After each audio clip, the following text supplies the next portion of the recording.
Messieurs, dames, bonjour. Bonjour. Marthe et moi, nous sommes ravis de vous retrouver pour une nouvelle conférence sur un joli thème aujourd'hui. Oui, le nu, le corps mis à nu, plus exactement. Exactement. Nous allons voir tout ça dans les collections du musée. Mais pour commencer, il faut savoir que le nu est un genre artistique à part entière et c'est même un des plus importants dans l'histoire de l'art occidental. Mais quand on parle de nu, le nu, qu'est-ce que ça veut dire? Eh bien, le nu correspond à une représentation du corps très idéalisée. Et dès l'Antiquité, le nu, en fait, renvoie à la beauté au sens moral et esthétique, et pas vraiment à la sexualité, mais on en reparlera plus tard. Donc, dans ce sens, le nu correspond plutôt à des figures héroïques et masculines. Historiquement, le nu est donc masculin. Oui, mais en revanche, la nudité serait féminine. Et quand on parle justement de nu féminin, il est question donc de quelque chose de charnel, de quelque chose d'érotique, qui nous dit aussi la vulnérabilité de la femme qui est dévêtue, donc sans protection. Exactement. Et d'ailleurs, souvent, quand il y a une nudité féminine, eh bien, il y a un léger voile qui n'est là en fait que pour renforcer le désir qu'on peut avoir du corps féminin. Donc, intéressant de se dire que la nudité féminine n'est jamais tout à fait totale. Oui, c'est vrai. Ouais, c'est une nuance importante à soulever. Alors, il faut aussi savoir que la manière dont on va représenter les corps nus diffère selon les époques, selon le siècle où l'œuvre a été réalisée, selon des canons qui sont propres à des époques et à des sociétés. Même si on s'aperçoit qu'il y a parfois une constante dans la manière de représenter certains nus, avec des codes de représentation très stéréotypés qui parcourent les siècles. Mais justement, en fait, on se rend compte que la nudité est un sujet donc absolument évident et qui existe depuis toujours dans l'histoire de l'art. Quand on pense justement à ces statuettes de Vénus préhistoriques qu'on a pu retrouver dans les Pyrénées il y a 20 000 ans, quand on pense aux dieux et aux déesses de la mythologie grecque, on se dit que voilà, ça fait très longtemps que le nu est là. Oui, et bien sûr, la culture qui représente le plus de nus, c'est évidemment l'Antiquité, la Grèce antique, où là, il y a une prolifération de représentations de nus, mais pour vraiment parler du nu comme un idéal de perfection et de beauté absolue. Oui. Alors, c'est vrai qu'au Moyen-Âge, il y a, christianisme oblige, une manière d'occulter le nu. En fait, on trouvera Adam, Ève et quelques individus luxurieux, pleins de péchés et de vices, qui seront montrés nus. Mais c'est tout. Oui. Mais le nu revient au moment de la Renaissance, puisque la Renaissance reprend l'Antiquité comme modèle avec tous ses codes de représentation. Et la Renaissance, c'est aussi l'époque du progrès scientifique, de l'humanisme, on s'intéresse au corps humain. Et donc le nu va aussi intéresser pour son côté anatomique et scientifique. Oui. Et on peut dire enfin qu'au XIXe siècle, eh bien, les nus vont peupler les salons. On va avoir de plus en plus de représentations et surtout de femmes avec donc un corps fantasmé, un corps stéréotypé qui définit un canon de la beauté donc, dont notre société actuelle est encore donc, très imprégnée. Oui, tout à fait. Eh bien, allons découvrir tout ça au travers de nos 10 visuels. Allons-y. Alors, on va débuter avec cette sculpture qui s'intitule Philopomène à Sélasie. Bon, c'est un nom un peu compliqué, mais en fait, Philopomène, c'est le nom de cet homme. Et Sélasie, en fait, correspond à une ancienne ville du Péloponnèse. Et donc, ce moment correspond à une bataille qui a eu lieu donc, dans cette ville au IIIe siècle avant Jésus-Christ. Alors, c'est une sculpture qui a été réalisée par Bernard Lange, qui est un sculpteur toulousain, mais qui était surtout conservateur au Louvre et restaurateur en chef des antiques. Donc la restauration, c'est l'essentiel de son travail, et donc il a vraiment une sensibilité très affirmée pour l'art de l'Antiquité. Et dans cette sculpture, il nous montre donc ce jeune guerrier très courageux qui est blessé. En fait, regardez, il est en train de s'extraire un morceau de javelot de sa cuisse pour continuer le combat. Donc ça, c'est un signe de vertu et de courage quand même. Il a encore son épée à la main, mais il a quand même pris le temps de se débarrasser de sa cuirasse qu'on retrouve en bas, derrière ses jambes. Et c'est une manière aussi de mettre en lumière sa musculature et son corps. On remarque une silhouette très précise, une ligne pure et surtout un visage qui n'exprime aucune émotion. Enfin, surtout de la détermination, mais pas de la douleur. Alors que ça doit être un moment assez douloureux quand même finalement. Voilà, on est d'accord. Mais là, c'est l'idée de mettre en avant son courage surtout. Et puis on apprécie aussi la finesse et le détail de sa chevelure et puis le plissé du drapé. Et donc avec tout ça, on note qu'il y a vraiment un goût très prononcé pour l'Antiquité, et c'est ce qu'on appelle le néoclassicisme parce qu'on est au 19e siècle et on revient à toutes ces références de la culture antique. Donc on a ici véritablement un nu héroïque, là on y est dans cette représentation-là, et il y a des proportions très idéales, c'est ça qui fait référence au nu parfait de l'Antiquité. Il y a tous ces canons. Alors, quand on parle de canon, qu'est-ce que ça veut dire? En fait, il faut savoir qu'il y a Polyclète. Cet homme, il a proposé une théorie de l'esthétique du corps nu avec des règles très précises. Et c'est ça qu'on appelle le canon. Cette règle, elle se base sur une histoire d'équilibre et de rapport de proportion entre les différentes parties du corps. En gros, le corps doit mesurer une certaine taille et tout est proportionnel à ça. Et ça révolutionne complètement notre rapport au corps humain parce que tout est défini selon des lois mathématiques bien strictes. Et la beauté a donc à ce moment-là une valeur quantifiable et numérique. Par exemple, la tête doit entrer 7 fois dans la hauteur du corps, ou le pied doit correspondre à un certain pourcentage, toujours par rapport à la hauteur du corps. Donc tout est calculé, mais parfois le résultat est un peu étrange. Par exemple ici, la tête nous semble ridiculement petite. Voilà, donc là on peut le dire. Et c'est important aussi de dire qu'en plus de représenter l'héroïsme avec ce nu parfait, il y a cette idée de montrer des corps très dynamiques et en forme pour représenter ou symboliser une cité, une ville qui est puissante et forte. À l'époque de l'Antiquité, c'était une manière de montrer que la cité grecque était très très forte. Donc le nu est un instrument politique aussi. Tout à fait. Alors, on va passer maintenant à une autre œuvre. Il est question de Horace enfant. C'est un nu antique, encore une fois, idéalisé encore une fois, Oui. pour une œuvre qui, elle aussi, est du 19e siècle, comme celle dont Marthe vient de vous parler.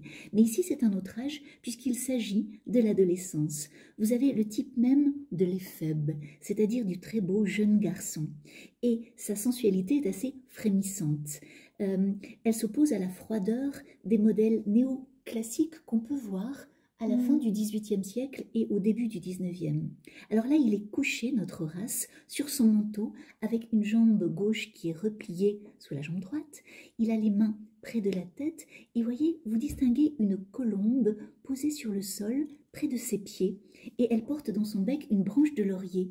Elle veut en couvrir le jeune homme.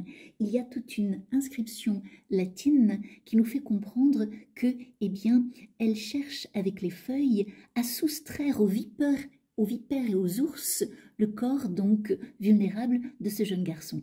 Alors, ce jeune garçon, c'est le poète Horace lui-même, ce poète latin du 1er siècle avant Jésus-Christ.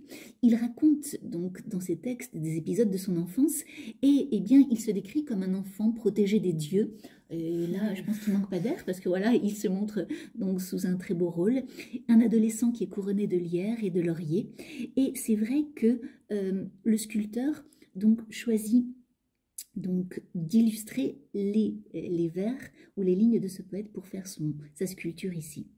Alors, Renoir, et je dirais Alexandre Renoir, c'est un sculpteur, ne confondons pas avec le peintre Renoir, donc nous propose la thématique de ce nu couché qui est souvent traité en histoire de l'art.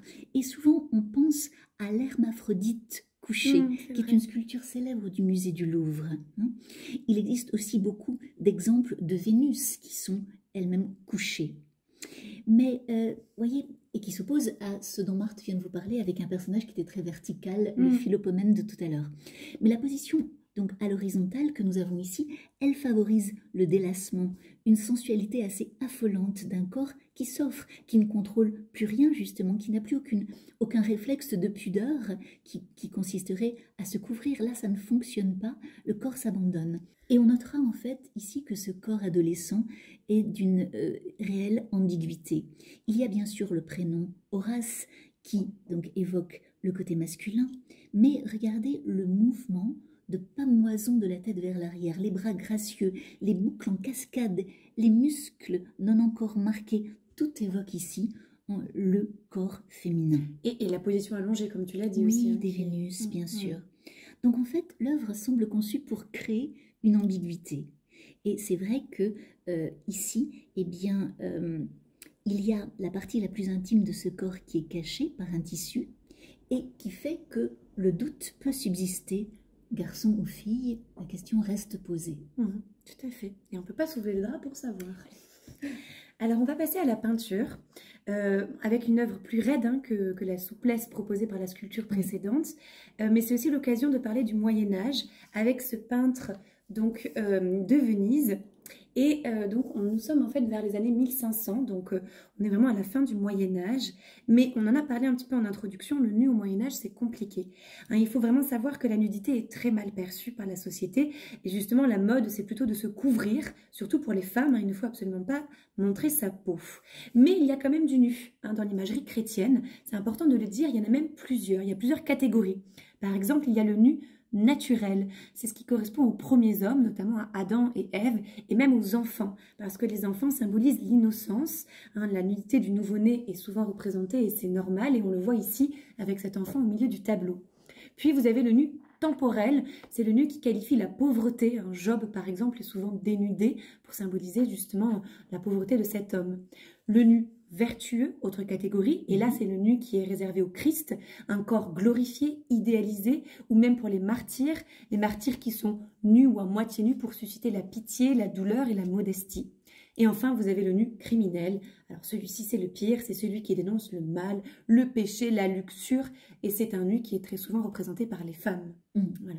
Alors dans ce tableau, qu'est-ce qu'on a? Eh bien, on a plusieurs nus, ou en tout cas des personnages qui sont traités différemment. Vous avez une Vierge à l'enfant au milieu, qui est entourée de deux martyrs qui en fait ont reçu des flèches. Hein, c'est l'instrument de leur martyr, et c'est pour ça qu'ils tiennent les flèches à la main. À droite, vous avez une femme, c'est Sainte Ursule. Donc c'est une chrétienne du IIIe siècle qui a été massacrée par les Huns, c'est cette tribu d'Asie centrale qui envahit l'Europe. Et en fait, de l'autre côté, vous avez un homme qui est Saint Sébastien. Il ressemble un petit peu au Christ dans sa représentation, comme s'il était vraiment sur la croix, mais là c'est un arbre que l'on a ici. Ce qui est intéressant, c'est que ce sont deux martyrs qui ont reçu des flèches, donc le martyr les réunit, mais leur représentation est très différente, parce que la femme se retrouve déjà devant un rideau, elle est un peu à huis clos pour symboliser le monde intérieur, et elle est habillée jusqu'au cou. L'homme, en revanche, lui, il est dévêtu. Là, on a un corps glorieux, on est dans ce nu vertueux, justement pour symboliser la force, le courage du martyr, la douleur, la pitié. Mais si cette femme avait été nue, elle symboliserait la luxure et non pas le courage. Donc c'est vraiment très différent au niveau du symbole. Et alors pour terminer, c'est intéressant de parler aussi de la représentation de Saint Sébastien dans l'iconographie, parce qu'en fait c'est une image qui s'est vue réappropriée par la communauté homosexuelle dès le XIXe siècle. Et on a souvent des Saint Sébastien qui sont jeunes, voire androgynes, musclés et sensuels à la fois, hein, c'est troublant. Et tout ça a été vraiment lancé un peu par le tableau de Pérugin, ce grand peintre italien, qui propose vers les années 1500 un Saint Sébastien tout à fait rêveur, avec un contrapposto et un pagne qui recouvre à peine son sexe et qui laisse du coup place à l'imagination quand on le voit. Donc ça a troublé beaucoup de personnes. Très sensuel. Et donc voilà, ça commence comme ça, cette représentation du Saint Sébastien comme un homme très sensuel et androgyne. Voilà. Très bien, alors maintenant nous allons continuer et on va donc trouver ici la première femme nue de notre exposé, avec le tableau donc qui s'intitule La générosité d'Alexandre. Alors ici le nu signifie autre chose. Ici le nu c'est l'érotisme et c'est non plus donc la vertu du martyr dont Marthe vient de vous parler. Ça n'est plus non plus la gloire d'un héros ou d'une héroïne. On passe donc véritablement à cet érotisme. Au total ici 3 personnages mais seule une femme. La femme donc qui est plutôt dévêtue, qui n'a pas forcément choisi de l'être.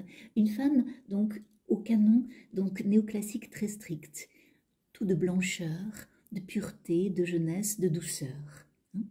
Ici, c'est une scène en intérieur, une scène de l'histoire romaine. Vous avez la peau de porcelaine de la femme à droite, à peine couverte d'un voile en mousseline, qu'elle tente de remonter un peu pour cacher sa nudité, sa vulnérabilité. Donc elle n'est pas entièrement nue et on comprend son embarras. On voit bien qu'elle rougit. Regardez ses joues. Donc ici, l'idée de nudité repose vraiment sur le dévoilement. Maintenant, le personnage central, Alexandre le grand chef militaire, le roi de Macédoine au nord de la Grèce, qui au IVe siècle donc, va conquérir des territoires en allant jusqu'en Inde. Mais ici, eh bien en fait c'est un Alexandre d'opérette, rose, blond, assez sensuel. Regardez son torse donc qui s'offre à notre vue. Mais lui, justement, il offre quelque chose au personnage de gauche. Le personnage de gauche, c'est son peintre officiel, il s'appelle Apelle. Et en fait, Alexandre a bien remarqué que ce peintre, eh bien, va complètement craquer pour cette adorable poupée, donc rose et blonde, qu'est Campaspe, donc la favorite d'Alexandre. Alors en fait, on comprend au regard et à la tête baissée de Campaspe qu'elle n'a absolument pas son mot à dire, qu'elle est résignée, qu'elle n'a pas le choix et qu'elle est ici un objet, une marchandise, un trophée. Donc sur le chevalet, à gauche, vous voyez comme un hommage à la peinture, une mise en abîme, puisque le peintre peint donc un tableau et évidemment il peint donc Campaspe nue et il est considéré très inconvenant donc pour une femme de poser nue. Mais le paradoxe, c'est que l'histoire de l'art est remplie donc de femmes nues. C'est fou, hein. Et cela, évidemment, eh bien, nous parle surtout du désir masculin. Oui, tout à fait. Alors on va poursuivre avec une autre peinture qui nous montre aussi bien, cette idée de poupée de porcelaine avec ces mêmes codes de représentation ou ces mêmes stéréotypes d'une peau très blanche, d'une femme qui est nue ici. Alors là on est plutôt à la fin du 19e siècle, on est presque au 20e siècle pour ce tableau réalisé par Gabriel Gay. Et en fait pour un petit peu nous faire passer le nu sans problème, sans s'attirer la foudre des critiques, eh bien il nous parle réellement d'un sujet mythologique. Oui. C'est pas évident, mais c'est sa manière à lui de justifier le nu. Parce qu'en fait c'est une dryade, et le nom nous l'indique d'ailleurs, le nom du tableau. Donc les dryades, ce sont ces nymphes qui peuplent les forêts, qui les protègent. Le mot dryade vient du latin dru, qui veut dire chêne. Et ça c'est important. Mais donc ici, qu'est-ce qu'elle fait? Eh bien elle est dans cette forêt, elle gravit les marches d'un petit édifice qui est un monument qui représente le dieu de la nature, Pan. Et il y a une inscription dessus, donc quand on zoome, on le voit, une inscription qui signifie Pan, aimé des dryades amoureuses. Voilà, donc il y a ce lien entre le dieu de la nature et les dryades. Mais ce qui est intéressant, c'est de voir véritablement l'harmonie chromatique de ce tableau, l'intensité des couleurs et ce contraste entre la peau laiteuse très blanche et la rousseur de la saison. Vous avez tout un camailleux de rouge orangé, avec cette forêt qui a des couleurs très automnales, ces feuilles qui tombent au sol, cette chevelure qui répond avec la couleur de la saison. Bref, tout est là. Mais ce qui est important, c'est de regarder un peu plus loin dans le tableau et d'observer qu'au fond, l'ambiance est plus sombre. Il n'y a plus de couleur orange, plus de feuilles sur les arbres. On sent que l'hiver arrive. On voit même l'humidité avec la mousse sur ce monument en pierre. Donc on sent le froid, on sent la fin d'une saison. En fait, on sent la fin de quelque chose. C'est la nature qui meurt. C'est le principe de l'automne. Mais regardez le titre du tableau. La dernière dryade. C'est la dernière. Comme si la forêt allait disparaître, comme si c'était un monde qui s'écroulait ou la nature qui s'effondrait. Alors si on posait un discours contemporain dessus, on pourrait se dire que c'est une œuvre un peu écologique, finalement. Voilà, mais on est vraiment surtout à ce moment-là, au 19e siècle, dans les réalités de la scène, parce que cette femme est nue dans une forêt où il fait très froid, mais c'est pas important parce qu'elle n'existe pas vraiment. On est plutôt dans le désir et dans le rêve ici, et elle est représentée de dos, un peu comme le vêtement qui est à moitié là et qui nous donne encore plus envie de voir. Et bien là, le fait de la voir de dos, et bien en fait on ne la voit pas finalement. Il y a cette idée d'inconnu, elle nous échappe, et ça c'est très érotique. Oui, c'est le teasing. Exactement. On pourrait dire d'aujourd'hui. Alors à présent, on va passer à un immense tableau qui fait 3,50 m sur 5,20 m. Donc là, on vous le précise, on ne le dit pas toujours, mais quand les tableaux sont un petit peu hors gabarit, c'est bon de le mentionner. Alors, il s'agit en fait d'un tableau qui fait référence à la pièce de William Shakespeare, intitulée Le songe d'une nuit d'été. Donc, une pièce du XVIe siècle. Alors, l'histoire se déroule dans une forêt étrange, un petit peu magique, le temps d'une nuit, une nuit d'été ensorcelante au sens propre, parce que les personnages sont ensorcelés, victimes de sorts qui leur ont été jetés. Alors, il est question de Titania, le personnage qui nous regarde, qui est face à nous. Leur maîtresse, c'est la reine des fées, et elle est follement amoureuse d'un homme nain.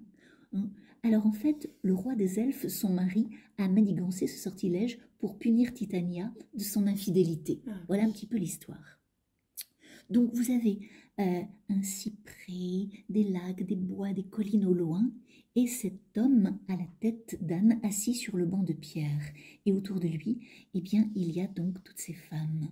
Alors, au sol, vous avez ce tapis de mousse avec des violettes et des roses coupées, des couleurs donc atténuées, et puis toutes ces femmes qui posent véritablement, ces 4 femmes qui sont des fées, mais qui sont très stéréotypées, qui sont toutes pareilles, qui répondent au code de la représentation et de l'idéalisation, un petit peu comme notre dryade dont Marthe vient de vous parler. Et je dirais même qu'elles sont 5. Oui, 5 au total. 5 On en oublie une un peu sur le côté, mais il faut bien les compter. Et en fait, eh bien, elles ont des attitudes un peu confuses, un peu gênées, mais un petit peu de fausse pudeur, je dirais. Alors, l'atmosphère est douce, mais un peu grotesque aussi. Et il faut se dire qu'au matin, suite à cette nuit, tout rentrera dans l'ordre. Ces 5 nus féminins, donc, eh bien, iront se rhabiller et tout sera fini. Alors, c'est intéressant de dire que à l'époque, quand ce tableau est montré, eh bien, c'est un tableau qui est jugé comme inconvenant parce que justement, il n'y a pas de voile qui accompagne les corps de ces femmes. Il n'y a pas un atour, il n'y a pas donc un ruban ou quelque chose. Elles sont donc vraiment entièrement nues et elles sont grandeur nature. Oui. C'est ça qui pouvait véritablement surprendre. Donc Gervais, l'auteur de ce tableau, en fait, il est assez coutumier de ces femmes voluptueuses et aguicheuses. Et c'est vrai que, donc on le reconnaît à cela, il y a comme un peu de grivoiserie et de sentimentalité. Alors la Libye, bien sûr, c'est la littérature, mais Shakespeare a bon dos quand même, parce que Gervais nous parle surtout du désir des hommes. Donc, Gervais, je vous l'ai dit, se fait un peu esquinter par la critique, mais c'est vrai qu'il est très aimé parce que Gervais, c'est un peintre décoratif. Et c'est vrai que dans des grands cafés, dans des grandes institutions, et même au Capitole de Toulouse, à la mairie de Toulouse, on retrouve en fait eh bien, ces immenses tableaux qui nous parlent d'un Gervais décorateur. Alors, je trouve que c'est important de préciser quand même que ces 5 femmes sont nues, mais que la seule personne qui est habillée, c'est l'homme. L'homme n'est pas nu. Parce qu'ici, il est question d'érotisme. Donc, en fait, l'homme n'a pas cette place-là. Donc, c'est pas l'idée de l'héroïser, là. C'est juste d'érotiser ces femmes. Absolument.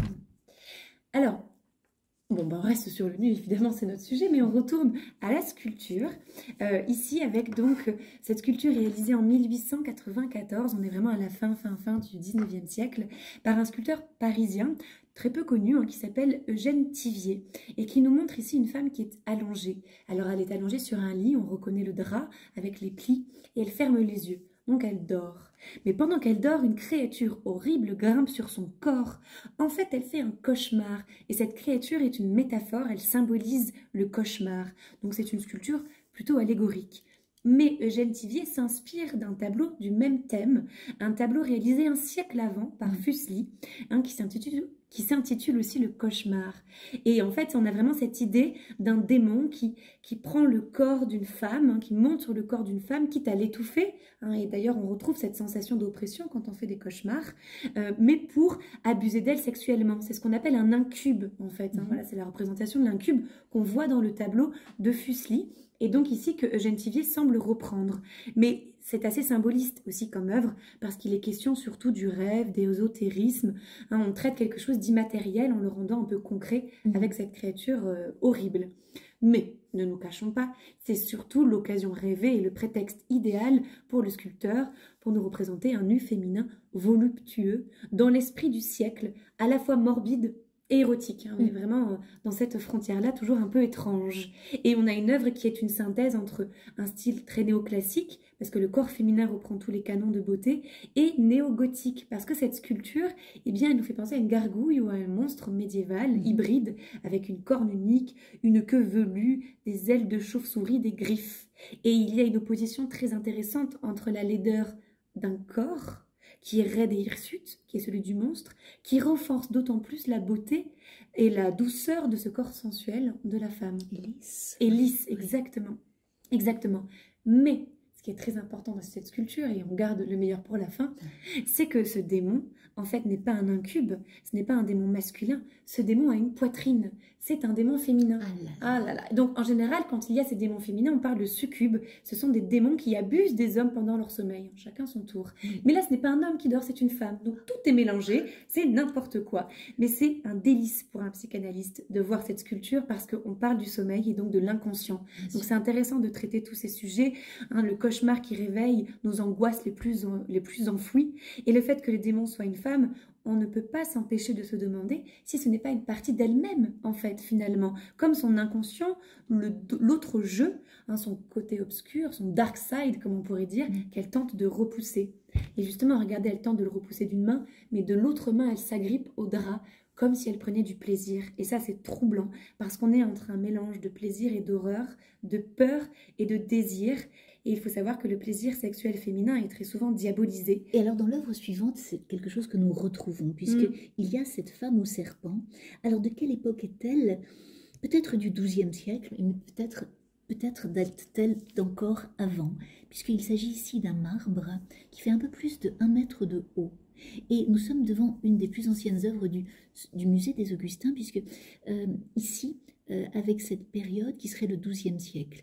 Alors, on pense qu'elle provient donc du côté de Bagnères de Luchon, d'une église, l'église qui se trouve tout à côté du lac d'eau, justement, et elle a été extraite de cette église en 1820. Et c'est vrai que c'est une pièce qui fascine vraiment. Elle présente une intimité qui est un peu dérangeante, puisqu'il est question de la femme et de l'animal, ici encore une fois, mais ici c'est un serpent, hein, ce n'est pas cette créature qui avait tout de la gargouille dont Marthe vous a parlé. Alors en fait, vous avez un travail de sculpture qui est assez rudimentaire, puisque on comprend que le sculpteur va à l'essentiel pour traiter de ce corps. Il va surtout traiter de la matrice, c'est-à-dire du bas-ventre et des seins de cette femme. Mais regardez le reste du corps. Les jambes ou les pieds, les bras ou les mains sont traités grossièrement, comme rapidement. Et ce corps sculpté est aussi un petit peu à l'étroit, dans un cadre qui semble un peu trop petit. Et alors maintenant, le sculpteur, qui était-il? On n'en sait rien, parce qu'au Moyen-Âge, on a très rarement donc une idée des noms des artistes. Est-ce que ce sculpteur était malhabile? On ne peut pas non plus le dire, mais en tout cas, ce qui est important pour lui, ce n'était pas véritablement un corps abouti, mais c'était de faire passer un message moral, même si c'est un peu énigmatique, hein, ce message, parce que finalement, il est question d'une femme qui donc enfante d'un serpent, d'un démon, et ce démon semble lui mordre le sein. Le spectacle est d'ailleurs assez difficile à soutenir, du regard, je dirais. Mais dans un contexte chrétien, on pourrait parler de l'incarnation du péché, du vice, avec ce serpent, qui rappelle bien sûr le péché originel, et vous avez en fait un supplice qui est réservé à la femme débauchée et luxurieuse ou adultère, une punition, hein, qui cherchera à nous dire qu'elle doit souffrir là par où elle a péché. Et là, vous avez en fait une interprétation tout à fait négative, un nu qui est criminel. Mais si on regarde les choses un petit peu autrement, dans un sens plus positif, cette femme est en train d'allaiter un serpent. Et la signification peut être tout autre, puisque dans l'iconographie antique, on trouve des œuvres qui illustrent la terre-mère, la terre nourricière. Et cette sculpture peut être donc antérieure à la période romane. Cependant, l'iconographie de cette plaque de marbre n'est pas isolée. On connaît d'autres représentations de femmes qui allaitent un reptile, dans de nombreuses églises romanes, comme à Moissac par exemple. Malgré tout, hein, la différence capitale ici, c'est que la femme ne fait pas que allaiter le serpent, elle le met au monde. Ouais. Et là, c'est compliqué, mais ce détail a certainement toute son importance. Alors, on change de siècle, d'époque, et on revient à la peinture pour vous présenter un nu féminin peint par une femme. Cette fois-ci, ça change beaucoup de choses, vous allez voir. Alors déjà, c'est une femme qui existe. Alors, elle est anonyme, on ne connaît pas son identité, mais cette fois-ci, l'artiste ne cherche pas à justifier son nu par une figure de la mythologie ou un personnage complètement irréel de la littérature. C'est une femme de son temps, c'est une Madame Tout-le-Monde. Comme c'est une Madame Tout-le-Monde, eh bien elle est réaliste dans sa représentation. Hein, le réalisme du corps, on le voit par cette poitrine qui est un peu lourde, les vergetures ou les cicatrices qui se trouvent sur le côté de sa hanche, et puis elle a un visage sans affectation, des cheveux attachés, elle ne pose pas, elle ne nous regarde même pas, et elle semble très déterminée dans un décor qui ressemble à une jungle, ce qui ajoute un côté très sauvage à cette femme presque indomptable. Elle tient d'ailleurs un roseau comme si elle tenait une lance, un peu comme une Amazone, hein, ces grandes guerrières. Ce tableau, le titre est important, il s'intitule « Académie ». Une académie, en histoire de l'art, c'est l'exercice de représenter le nu, d'après un modèle. Et c'est une étape de formation très importante pour l'artiste. L'artiste nous montre donc sa virtuosité, mais souvent c'est un exercice, ou quasiment essentiellement, c'est un exercice réservé aux hommes, comme la peinture d'histoire et d'autres sujets en histoire de l'art. Mais là, Amélie Bourry-Sorel le fait aussi, et en fait c'est tout à fait à l'image de la peintre et de la femme engagée et militante qu'elle était. Elle s'est formée dans une académie qu'on appelait l'Académie Julian. Elle reprend la direction de cette académie et en même temps que ce poste de directrice, elle continue à peindre. Elle encourage les femmes à peindre, elle soutient l'éducation des femmes, mais elle peint beaucoup de portraits sans commande. Et ce sont très souvent des portraits anonymes de femmes contemporaines, pas des personnages d'histoire. C'est ce sujet, c'est ce créneau qu'elle aime bien et qui est le sien et qui est tout à fait à l'image de ses combats aussi. Mais c'était intéressant de comparer avec un tableau de la même époque, réalisé par un homme, Henri Martin, ce peintre toulousain. Et là, cette fois-ci, cette femme sur le côté, ce n'est pas une femme réelle, c'est une allégorie de la beauté, du printemps. Bon, on est aussi en extérieur, mais à la place des roseaux qui nous font penser à des lances, on a une flopée de petites fleurs blanches qui tombent sur cette femme. Et puis regardez aussi, elles ont toutes les deux la poitrine dégagée, mais là, ici, à droite, sur Henri Martin, on a vraiment une poitrine très néoclassique, vraiment une petite poitrine qui correspond au canon de l'Antiquité. Et elles ont toutes les deux un drap au niveau de la hanche, mais il y en a une qui le tient, l'autre qui ne tient pas son drap, on a l'impression qu'il va tomber, que sa jupe va tomber. Qu'est-ce qu'elle fait? Elle tient ses cheveux qu'elle ouvre un peu comme une cape. Donc on a vraiment cette idée de cheveux lâchés aussi, qui contribue à l'érotisme. Donc on a un caractère très sensuel, le visage est imprécis, tout est vaporeux, mais on est vraiment dans cet onirisme-là qui est propre à l'idéalisation, réalisée tout à fait par un homme. On est très loin du concret, on est très loin du vrai avec Henri Martin. C'est vrai. C'est intéressant d'avoir les deux ici. C'est vrai. Alors, on continue avec et on termine, deux nus, en fait, qui sont un couple d'amoureux réalisé par donc Auguste Seyss. Alors, en fait, ce couple d'amoureux, nus, debout, tendrement enlacés, est parfaitement indifférent à ce qui les entoure. Alors, le sculpteur est l'élève de Falguière, Falguière qui est ce grand sculpteur toulousain qui s'était installé à Paris. Et vous avez en fait une œuvre ici que l'on peut rapprocher du baiser de Rodin, réalisé donc 20 ans avant. Voilà. Alors ici, c'est le moment assez émouvant où deux amoureux se retrouvent après une longue séparation, puisque l'œuvre s'intitule Le Retour. Et cette œuvre a eu beaucoup de retentissement et de succès pendant et après la Première Guerre mondiale. Elle donc signifiait l'idée du retour du soldat. Alors notez la présence d'un drap chaste entre les deux corps. Il n'y a pas de peau à peau aux endroits les plus intimes de leur anatomie. Il y a un drap qui freine, si peu, je dirais quand même, l'érotisme. Alors, ce tissu qui traîne au sol est intéressant. Il semble être une robe qui frôle le sol en suivant un mouvement qui peut être comme un mouvement de danse. Et c'est ce qui est assez donc étourdissant ici, c'est l'illusion du mouvement, bien sûr, donc de la vie. Et c'est vrai que je reviens sur cette idée de la danse parce que vous avez vraiment l'idée d'un tourbillon sentimental qui semble les ravir au monde. Vrai. On pense à une valse à 1000 temps ici, avec des cheveux qui sont follement enroulés et qui prolongent le mouvement dansé. Regardez la position des pieds. Il y a 4 pieds qui semblent avancer, reculer un peu façon danse de salon. Et regardez son talon à elle qui ne repose sur rien, ce lâcher prise, cet abandon, son extase, puisque ses appuis au sol, eh bien donc elle les perd. Elle perd pied, au sens propre du terme. Et c'est intéressant de voir les mains de l'homme qui semblent comme enfoncées dans la peau, cette peau qui est une chair en pierre. Ses mains semblent comme imprimées dans la pierre. Et tout ça pour nous dire l'ivresse de cette étreinte. Alors, le corps ici, les deux corps sont intéressants parce qu'ils sont réalistes, justement. On est presque rentré dans le XXe siècle et ils sont tout à fait non idéalisés. Oui, on est très loin des canons néoclassiques dont on a pu vous parler. Et il y a vraiment une volonté de se rapprocher du réel. Tout cela pour toucher, pour émouvoir le plus grand nombre. On n'a pas les codes néoclassiques où tout le monde est beau, grand, jeune. Ils sont quand même très beaux. Ils sont quand même très beaux. C'est pas les mêmes canons. Mais il y a aussi un retour, pour reprendre le titre, vers des proportions plus normales, entre guillemets. Donc c'est ce qui nous parle donc d'une certaine modernité, parce qu'on a vu beaucoup de femmes donc, qui étaient nues avec des hommes habillés autour, mais ici l'homme et la femme sont nus ensemble. Et ils sont tous les deux, je dirais, logés à la même enseigne. Il n'y a plus de différence dans la manière de traiter la nudité. Oui, tout à fait. Et c'est très joli de terminer sur ça, sur cette égalité de traitement en tout cas. Et bien, on va conclure cette conférence. Absolument. Alors, le nu symbolise la force ou le fantasme selon qu'il concerne le corps masculin ou le corps féminin. Donc, il y a cette notion d'héroïsme et d'érotisme, cette oscillation dont nous avons parlé.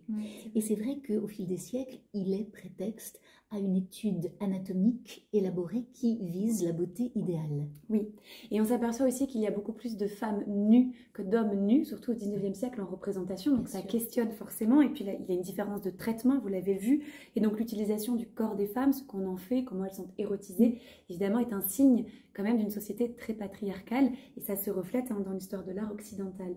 Mais c'est important aussi de savoir qu'au 19e et 20e siècle, proposer du nu, c'était aussi la garantie d'un scandale et donc d'un coup de publicité. Et donc quand il faut faire sa place sur le marché de l'art, on joue ou on surfe en tout cas sur cette mode-là. Oui, croustillante. Croustillante. Mais c'est vrai que ça commence, on va le dire, dès la fin du 19e siècle, avec des gens comme Courbet, avec un réalisme qui fait que le nu n'est plus du tout, donc en fait, cet idéal de beauté. Et c'est vrai qu'au XXe siècle, bien sûr, les choses se précisent, avec des gens comme Picasso, qui va complètement soit élargir, soit fragmenter le corps, avec des gens comme Egon Schiele également, qui propose quelque chose de pas du tout idéalisé. Je pense également à Suzanne Valadon, cette femme qui propose un corps de femme qui n'est plus un corps qui fait vraiment rêver, mais on a en fait un corps qui est montré pour aller au-delà du genre, au-delà de la beauté, il y a quelque chose que le corps nous dit. Tout à fait, c'est vrai. Et c'est intéressant en tout cas de se questionner sur toutes ces représentations de nus au fil des époques, de remettre ou de replacer les œuvres dans leur contexte évidemment, mais de poser un regard actuel et contemporain sur la signification de ces nus. Et c'est aussi ça le rôle des musées, c'est d'exposer les œuvres, mais d'en parler. Voilà. Exactement. Merci de nous avoir suivis et à bientôt pour une nouvelle conférence. À bientôt, merci beaucoup.